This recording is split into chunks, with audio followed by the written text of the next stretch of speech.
Hi everyone, in this video I'll show you guys how you can make your keyboard smaller on your Samsung device. Well, it's quite simple, so let's dive right into it. First of all, get to the settings, and from here you'll have to scroll down until you see the general management right here.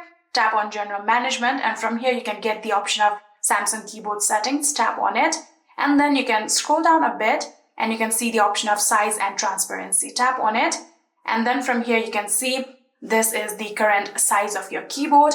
If I simply adjust it like this, you can see this is the maximum smallest that your keyboard can go.